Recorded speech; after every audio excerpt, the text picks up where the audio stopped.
Olá, eu não sei vocês, mas eu adoro ficção científica.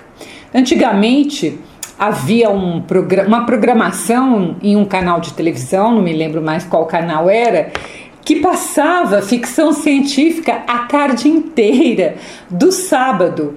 E eu lembro que eu me deitava no sofá logo depois do almoço e só levantava no começo da noite, quando a programação acabava. Então eu sou fã de ficção científica.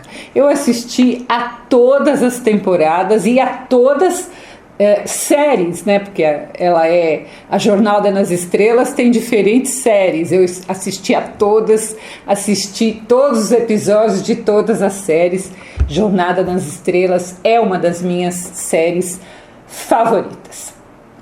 Sabe, o que mais me impressiona em ficção científica, ou você pode chamar de histórias futuristas, é como os seus escritores são capazes de imaginar a partir do nada, né? Às vezes não existe absolutamente nada parecido.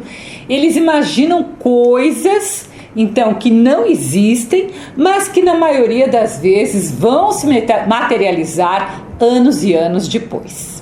Eu sempre cito como exemplo o desenho dos Jetsons. Se você gosta dos Jetsons, um dia você assista os Jetsons prestando atenção em tudo que eles mostram ali, né? E lembrando que o desenho ele é de 1962, ou seja, ele tem mais de 60 anos, né? Eu me lembro quando eu era criança e assistia os Jetsons, o que mais me impressionava, além da empregada robô, do carro voador, era as videochamadas. E eu falava, olha que coisa, será que um dia a gente vai ter isso? E hoje qualquer um faz com esse aparelhinho que a gente tem na mão uma videochamada.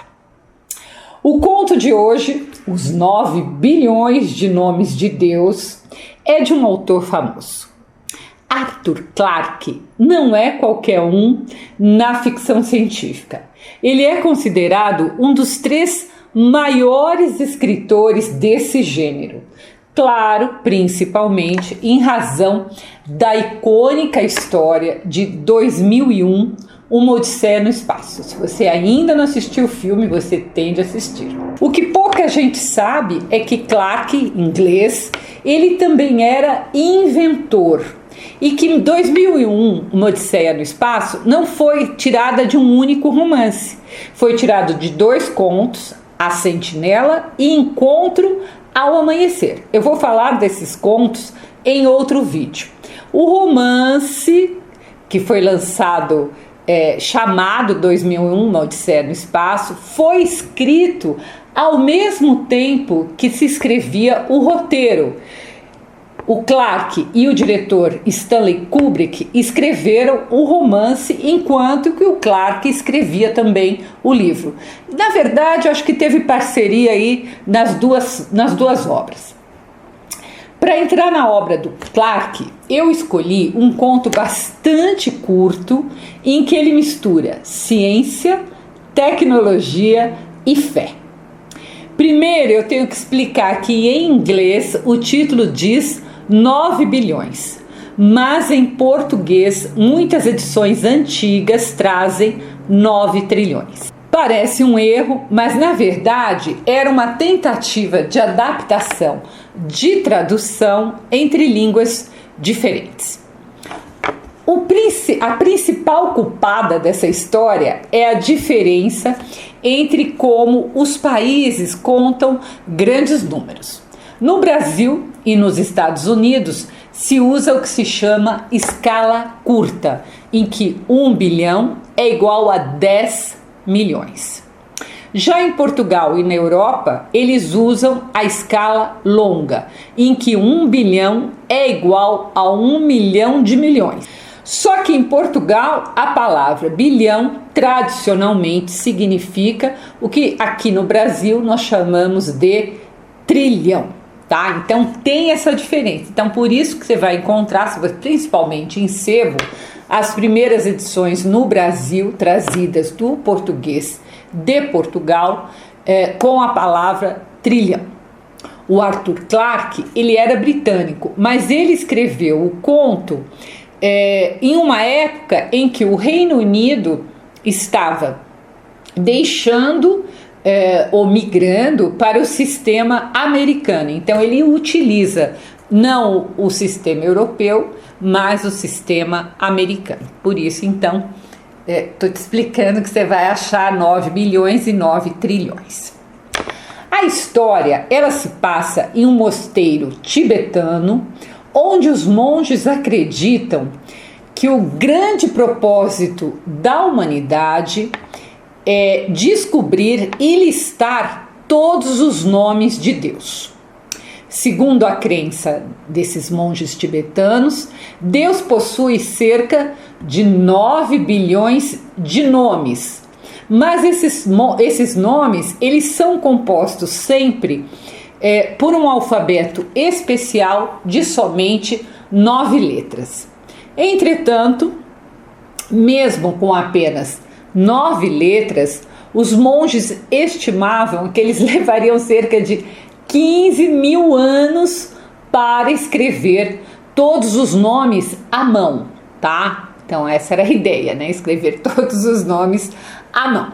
Para acelerar o processo, o lama-chefe contrata uma empresa americana para fornecer um computador de última geração. Claro, gente, era a última geração para os padrões da época, né? Vamos lembrar que esse conto, ele foi escrito em 1953, então era um computador moderníssimo, mas para 1953. Bom, eles compraram então e dois técnicos americanos chamados George e Chuck, eles são enviados ao Tibete para instalar o computador e supervisionar o trabalho.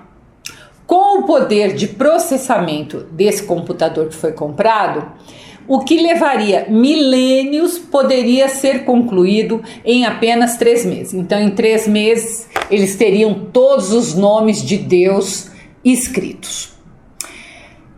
Enquanto os monges veem essa tarefa como um cumprimento do destino do universo, achando que a humanidade realmente existe apenas para identificar e listar os 9 bilhões de nomes de Deus, os americanos técnicos, né, eles não acreditam em nada disso.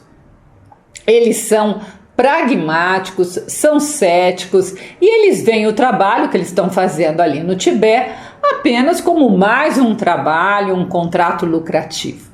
Claro que eles acham aquela ideia dos tibetanos muito estranha, mas eles estão ali para isso e eles vão fazer da melhor forma possível.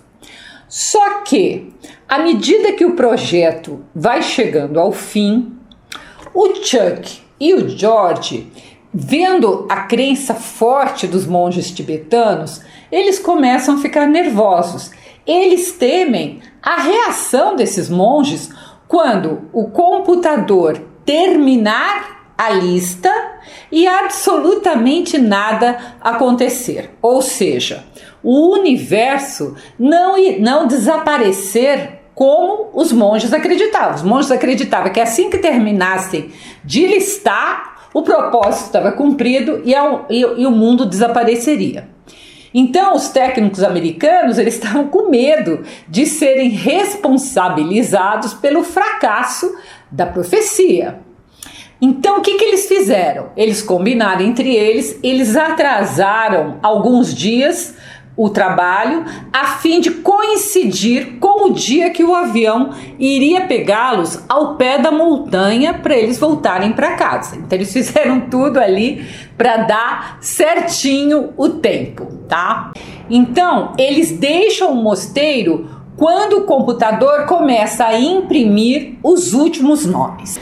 Então, o tempo todo no conto há esse contraste da fé inabalável dos dos tibetanos e do ceticismo dos americanos. Então, eles estão descendo a montanha, eles imaginam que aquela hora está acabando o computador de fazer a tarefa, e aí eles dizem uma frase do conto, que é uma das frases mais famosas da literatura mundial.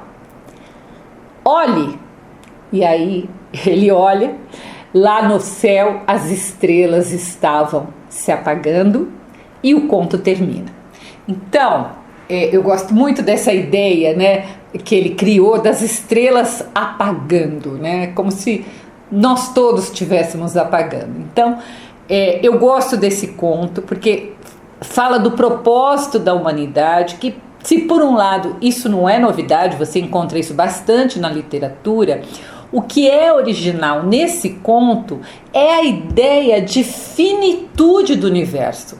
A ideia de que o cosmos tem um propósito, que uma vez cumprido, nossa existência deixa de ser necessária. Essa é o grande lado original desse conto.